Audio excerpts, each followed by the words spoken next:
Manx Radio's Update with Beth Espy.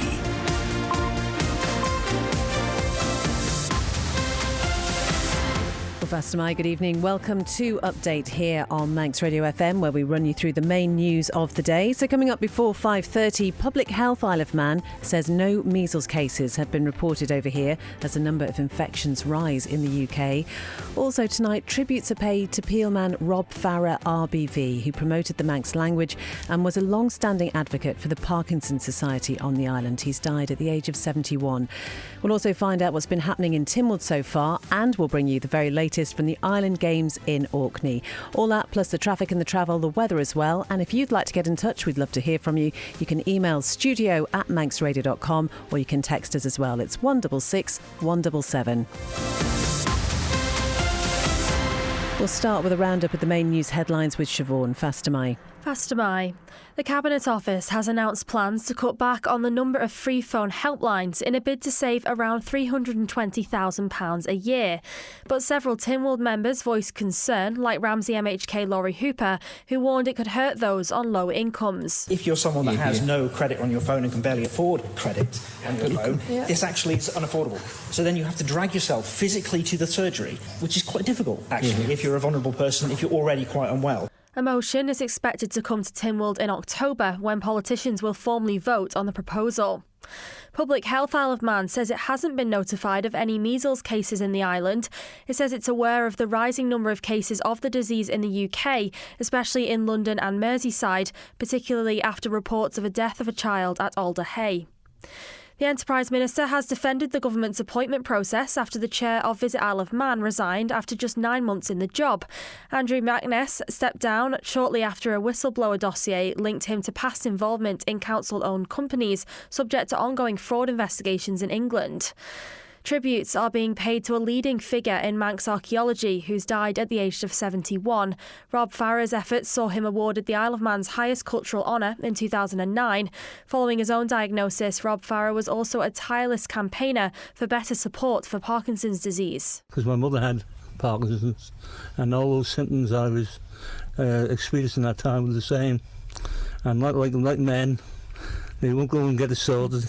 It took me 2 years. And over in Orkney, our Manx athletes have added 2 more gold medals to their Island Games tally after wins in the cycling. The Isle of Man now sits top of the medal table with 5 golds, 4 silvers and 3 bronzes. In international news, a couple who went on the run in 2023 with their newborn daughter have been convicted of her manslaughter.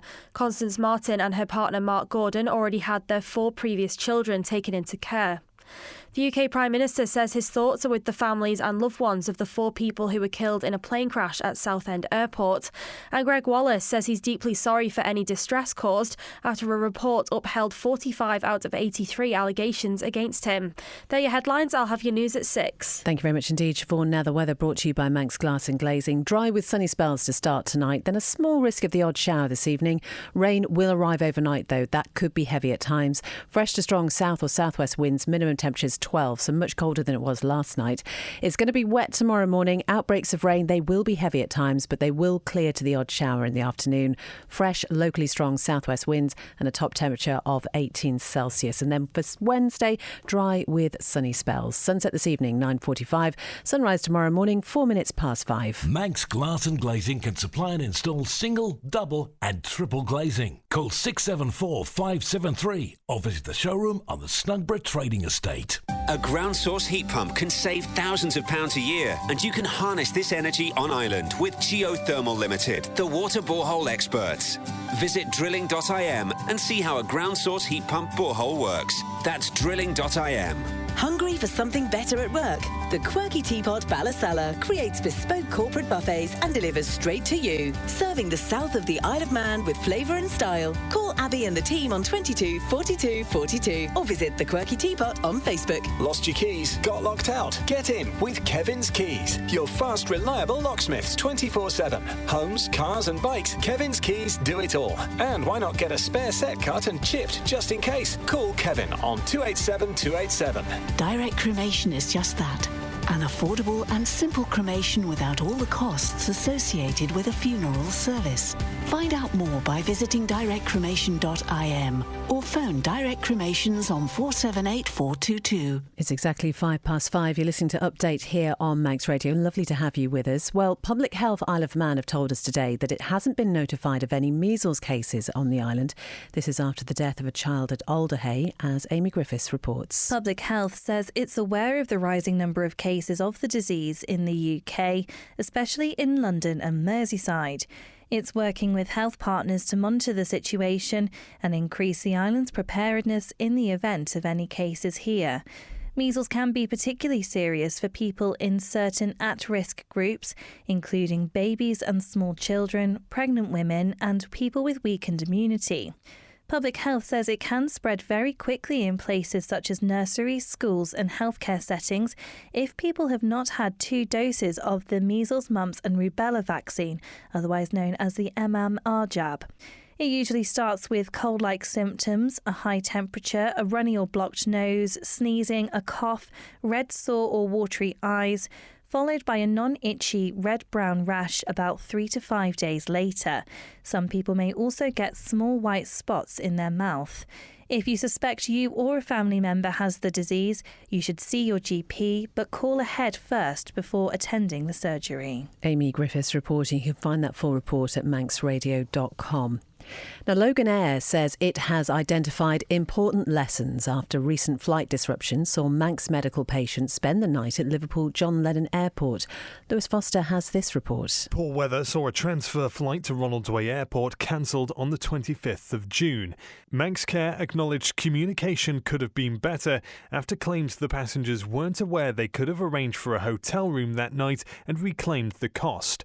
Carol Mayle, the Vice President of Mannin Cancers and creator of the Isle of Man patient transfer page on Facebook, told us what happened. One of them had had an op that day, still had a drip in, and another one had very, very bad cancer, so was very ill. And they lay on the floor in the airport all night. They couldn't use the quiet rooms because they locked all that off. And then in the morning, the flight was cancelled again. It's an impossible situation. Well, Liverpool John Lennon Airport also told us the responsibility for organising overnight accommodation for passengers in such situations lies with the airline and their handling agent Swissport. It appears that this wasn't communicated to all passengers. It too says the matter is being investigated. Meanwhile, Loganair, the provider for non-urgent patient transfer air services for Manx Care, says it's working closely with the health body and its airport handling partners to ensure that if future weather diversions occur, passengers receive the highest level of communication and care. It says the shared priority is to ensure passengers receive clear, timely communication and compassionate support throughout their journey. The airline adds, "We recognise that travel can be a challenging time for patients, and together we've identified important lessons that will shape and improve the passenger experience moving forward." Lewis Foster with that report there. It is coming up to 8.5 minutes past 5 and the final Tynwald sitting of the legislative year is underway. The bumper order paper means it has started a day earlier than usual. To find out how today has been going, we're joined now live by Christian, who's been in the chamber all day. Christian, some interesting debates and certainly questions this morning so far. I mentioned that bumper paper. There really is quite a lot to get through. Yeah, absolutely. There is quite an enormous amount to get through. Even the president told members that maybe they should get their shoes on if they want to go home on Friday. I think we've got 46 I think was the number items on the order paper in total. Obviously there are about 27 questions as well.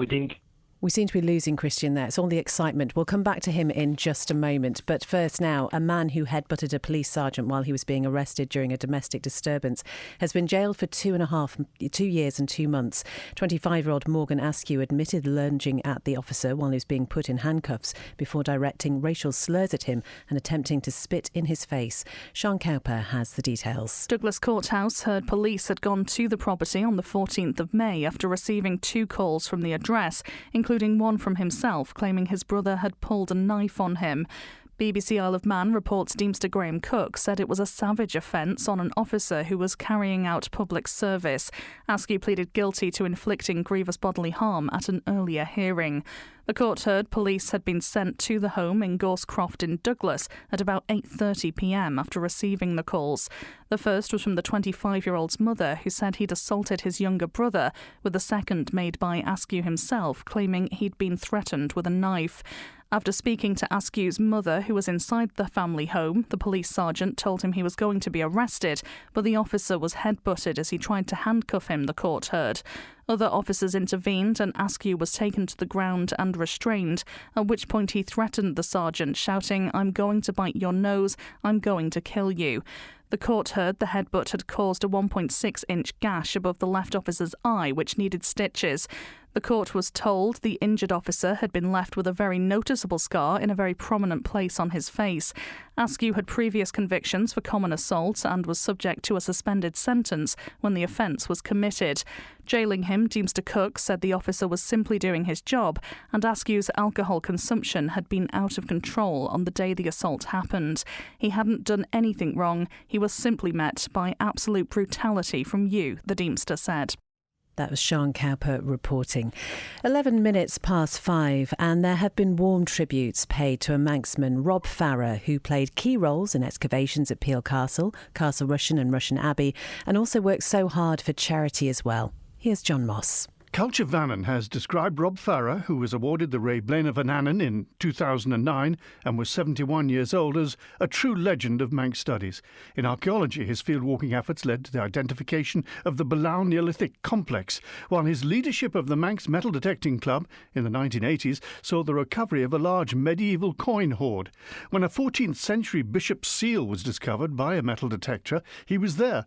Andy Faulkner made the once-in-a-lifetime discovery when out searching with Rob, who said afterwards, "I've been a metal detectorist for 30 years and couldn't believe it. I honestly think it's the most important object to be found in the island this century, and certainly the only one of its kind." He was described as being extremely generous in sharing his knowledge. If he ever started to talk about an idea over half a shandy in the pub, people tended to listen. His enthusiasm and storytelling drew people in. Rob loved people and life, past and present. So they're so excited by finds that have been made and discoveries made. And so got that fuel feel for the finds that I've seen.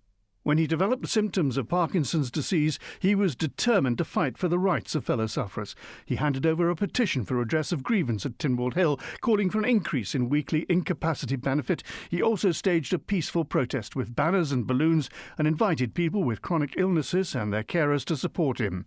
He admitted he delayed in dealing with his personal illness. Because my mother had Parkinson's, and all those symptoms I was experiencing at that time were the same. And like men, they won't go and get it sorted. It took me 2 years. But the specialist said that the 2 years wouldn't have mattered, but looking back on it, I could have taken medication earlier, which proves that your mobility lasts longer when it's taken earlier. His friends say he never complained about having Parkinson's, despite it restricting his activities in later years. Instead, he continued to explore myriad strands of Manx history and archaeology, drawing upon his knowledge, experience and intuition. Rob Farrer, who has died. John Moss reporting following the death of Rob Farrer, RBV, at the age of 71. You're listening to Update here on Manx Radio. It's just gone 13 minutes past 5. I'm delighted to say we can head back down to the Tynwald Chamber now and rejoin Christian. I don't know, some gremlins going on there, Christian. But we were just saying there's been an awful lot happening so far today, and it's just day one of this Tynwald sitting. Yeah, absolutely. Sorry about that, Beth. I was sat in what can only be described as a dungeon, and the internet appeared to drop. So as I was saying, we've got quite a mammoth order paper to get through, 43 items altogether, which is almost unheard of, really, but I suppose most politicians are trying to cram everything in before the recess. There was a 28-question order paper, a question paper as well. We didn't manage to get through all of that, which was actually kind of surprising. Some MHQ MHKs did come up to me afterwards and question why that was the case, that this is the last opportunity to do questions before the recess, and they voted not to continue or complete the question paper. I think there were about 12 which they didn't get through, which actually some fun trivia for you. Back in 2011, there was a study done which they kind of came to the conclusion that each question equated to around about £90, which in today's money would be around about 140. So I'll let you do the maths. That's about 12 questions that we didn't get to hear from. So that's where we're up to at the moment. We've just finished the vote on the Manx Care supplementary bid. £15.3 million has now been approved. We'll have more on that in the coming days, I would imagine. And as you say, I mean, I'm still trying to do the maths there, Christian. That's going to take me some time. But some key items are coming up. And I think the interesting point is that this is the last sitting of the legislative year. And it seems a lot of members do want to get up and have their say on things. Yeah, absolutely. Surprisingly, the supplementary vote to give Manx Care an extra £15.3 million only was about an hour and a half long, which if you compare that with the Manx Care mandate and operating plan debate, which lasted more than 10 hours, this one was fairly small in comparison. But politicians definitely did not reserve their remarks. So we had one instance where Arbury, Castletown and Maloo MHK Tim Glover was actually shouting that Manx Care needed to get its act together. The comments throughout were fairly similar, that we're every single year we're back again for extra money, and the kind of underlying theme was, where do we draw the line? In addition, we also had a statement from the Cabinet Office Minister about government planning to scrap free calls to certain services, things like GP surgeries, the Derby Health and Community Centre, the Meds Out of Hours service, the Emergency Department, Nobles Hospital switchboards, and also the Job Centre would be removed from the free to call, which attracted some scrutiny, and that's also available at manxradio.com. Wonderful. Thank you so much, Christian. They've had their tea and biscuits. What item are they resuming on? I think we are, let me just quickly find the page. We're on item 6, which is a review into the current methodology of agreeing proposals in respect of the minimum wage and its link with the living wage. So very sexy. Very, very indeed. And it's 1,080, by the way. Just I did work that out myself. Christian Jones from the Tynwald Chamber, thank you so much. And we will keep you up to date with what is happening down there. You can find all the very latest stories at manxradio.com. Manx Radio Travel, driven by Quayside Tyres and Service Centre. Well, nothing to report on the police pages as yet. There was that RTC around the airport, but that has been cleared now, we understand. Looking down at the airport with regard to flights, a slight delay on the Edinburgh flight this evening, but otherwise all looking okay. And the steam packet all looking good as well. The Manxman due into Douglas around about 6:05, and the Manana is on its way to Liverpool. It's going to get there at 6:45. Ask how you can spread the cost interest-free at Quayside. It is coming up to 18 minutes past 5. Now, the Manx National Farmers Union says it welcomes the proposal mooted by the operators of the meat plant for an open meeting with local producers. The Isle of Man Meat Company recently published a report on progress made since the new board took over in late September, in which it highlighted a number of key achievements and stated the door is open for dialogue with producers. MNFU General Secretary Sarah Comish has told Manx Radio the union looks forward to taking part in an open forum at which issues of mutual interest can be discussed. Simon Richardson reports. It was in August last year the union wrote an open letter to the plant's management, making it clear that the consequence of the continued mismanagement of Isle of Man Meats Limited could no longer be borne by the industry. In a damning indictment of the company, the union stated that under the stewardship of the board, the once excellent reputation of Manx Meat had all but been destroyed. Fast forward to today, and the new board at the meat company, which took over in late September last year, says the business is now on much firmer ground with a clearer direction and a focus on practical improvement. Plant efficiency has been improved with fewer breakdowns and a much faster throughput of cattle. General Manager at the plant, Michael Barker, says progress made is just the beginning and sales are closer to covering costs, and the door is now open for dialogue with producers. A date for an open meeting with producers is yet to be finalised, but Manx Radio understands it could take place before the end of this month. That is Simon Richardson reporting there. Well, it is 5:20 and we are on day 3 of the Island Games in Orkney. Some fantastic performances from the Manx athletes so far. And I'm delighted to say that for the very latest now, we can join sports editor Rob Pritchard. Rob, it's been quite a day. It has indeed, yes. Faster my welcome to the Picacoy Centre Athletics track, and I'm just watching Isle of Man athlete Coran Leeming go past me as we speak. He and Jordan Kane competing in the men's 10,000 metre race at this moment. Well, the Isle of Man has taken 8 medals already today in Orkney. 6 of those have come in gymnastics on gymnastics opening day. Harry Ayres, he took gold in the high bar, silver in the floor routine and bronze in the vault. Elsewhere there were silvers for Ewan McElraith and Fraser McKenna in the rings and vault disciplines respectively, and a bronze as well for Leon Martin in the parallel bars. Elsewhere, it's been double gold success for the Isle of Man cycling team in the men's time trial today. Tyler Hannay taking individual gold, and also the Isle of Man team of Hannay, as well as Mark Hosthouse, Niall Quiggin, Callum Salisbury and Ivan Sorby took team gold as well. We've already mentioned what's going on right now in terms of athletics. The Isle of Man badminton team is currently taking part in the bronze medal match in the team event against Menorca. They were set up just a few minutes ago.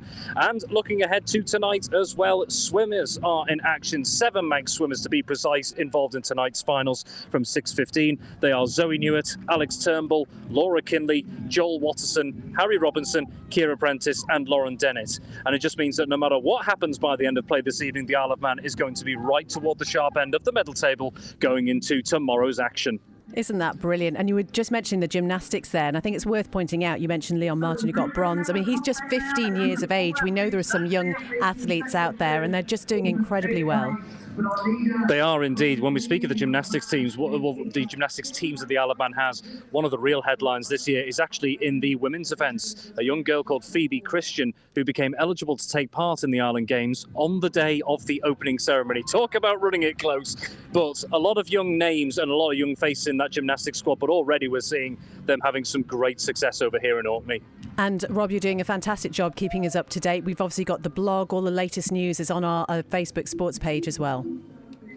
Absolutely it is. If you want to follow anything around Team Isle of Man during the 2025 Island Games, we at Manx Radio have got you covered. As Beth has mentioned there, we have our dedicated live Island Games blog running daily right up until the final day on Friday the 18th of July, bringing you all the updates, news, interviews and more as and when they happen. And don't forget to follow Manx Radio Sport on Facebook as well for all the latest interviews coming from the Island Games here in Orkney, and also head on over to the Manx Radio Sports Hub at manxradio.com. And you've been hobnobbing with all sorts, including Lorraine Kelly. Indeed, during the opening ceremony, she gave us a couple of minutes of her time, and it was nice to hear from her as well, how she clearly has embraced the community spirit of the Island Games as well. It's one thing she made clear in her presentation as well, along with Stuart Bain, who was another special guest, someone well known here around these parts, was taking part in the opening ceremony, and they all seem to, and Lorraine included as well, really seem to have captured the essence of it. We saw Lorraine Kelly as well soaking up the atmosphere at the triathlon yesterday as well, where Isle of Man's Clara Isaac won individual bronze in the women's race. So it's great to see that all these people involved, along with, it must be said, Her Royal Highness the Princess Royal, who officially opened the Island Games at the opening ceremony on Saturday as well, all embracing the culture around this and being sat here right now just watching this race in this packed, and I must say packed, athletics stadium. Beautiful weather here, what's not to like? Absolutely. Just make sure you get some sleep, Rob. Thank you so much for talking to us, and Rob will be back on Breakfast with the team tomorrow, so you'll have the very latest about what's happening there. But do head over to our website and our social media pages where you can keep up to date with how our athletes are doing. And we're going to stay with sport now, because FC Isle of Man has confirmed the appointment of former Altrincham FC co-chair Lawrence Looney to its board. Mr Looney, alongside FC Isle of Man vice-chair Lee Dixon, have been telling the club's media what they're hoping to achieve from here. I decided at that point, after 7 very successful years and still liked by the fans, that was a good time to move on. Wasn't sure what to do. I think that the announcement on Altrincham went out, and about 10 seconds later Dicko called me and was just kind of requesting a meeting, and we had some good conversations, and as it's my home, I thought, if I'm going to go into football and stay in football, this is a great next step for me. And my job really is to do a full review of everything that's going on at the moment, take as much of that information as possible and really initially build out a kind of 3-year plan broken down to what we need to do in the next year. So what I can hopefully do is give the club a long-term strategy, but it's not the kind of thing you can do overnight. It will take a good few months. The board have absolutely committed to giving me that support, and hopefully at the end of that we'll have a clear plan that says what we're going to be like in 3 years, 5 years, and hopefully beyond that. I think it's a known fact that we live hand to mouth. Really, it's difficult keeping the club here year on year, and there's an awful lot amount of work goes into it. But we're in a firefighting situation constantly, and there's obviously only so long you can do that for, and it tires you out. It takes away your energy. Everyone in the club feels that. So I think we recognise that we need to go to the next phase, and that's ultimately to build a strategy that's going to move us away from firefighting and make us become more sustainable, where we can plan 3, 5, 10 years ahead, hopefully. And Lawrence has obviously got that on his CV with Lancaster City first of all, and now Altrincham, and so tapping into his expertise from our perspective is a no-brainer. That's Lee Dixon and also Lawrence Looney there talking about that appointment to the FC Isle of Man board. Well, lots going on, isn't there, around the island at the moment? Obviously, Tynwald is ongoing this evening. If you'd like to listen to that, you can tune in on our website, and we'll also bring you an updated report every day about what's been happening down there. As we say, that is a bumper sitting this month. Also, if you can't listen to the whole of the Tynwald sitting, why not? But if you can't, then at the end of every sitting, we do a Tynwald in brief, and that really is just a culmination of everything, all the main points that have been discussed and some of the main questions that have been there as well. And you'll be able to find that after the sitting has finished towards the end of this week in our Manx newscast section. And just a reminder, as I say, that Rob is doing an absolutely sterling job out there in Orkney, just covering as many events as he can, keeping us right up to date with how our athletes are doing. And so do go and check out the Manx Radio Facebook sports page, because that is where all the very latest details are posted. He's got great videos on there as well, so well worth checking out. But that is all from Update this evening. Thank you so much for your company. Do remember that we've got breakfast from 6 with Ben and the team tomorrow, so they'll have the very latest to say from Rob, but also some really interesting points from Tynwald today, including something about footpaths as well. Coming up next, it's Agenda with Phil, and there's an in-depth interview with the Cabinet Officer David Ashford. Then it's Greatest Hits with Chris Kinney from 6. It's Time for Brass with Ian Cottier from 9. And then Dave Moore will be with you from 10 with After Hours. Whatever you're doing this evening, have a good one. The weather looking all right at the moment. But yeah, you probably don't need to water the garden tonight. So all is well there. We'll catch you again tomorrow.